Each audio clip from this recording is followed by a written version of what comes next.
राधिके शरण्ये त्र्यम्बके गौरी नारायणी नमोऽस्तुते।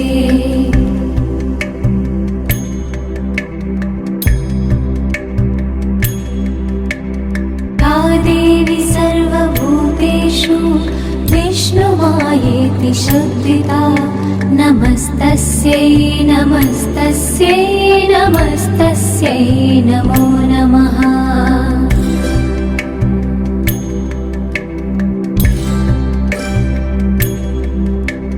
या देवी सर्वभूतेषु चेतनेत्यभिधीयते नमस्तस्यै नमस्तस्यै नमस्तस्यै नमो नमः।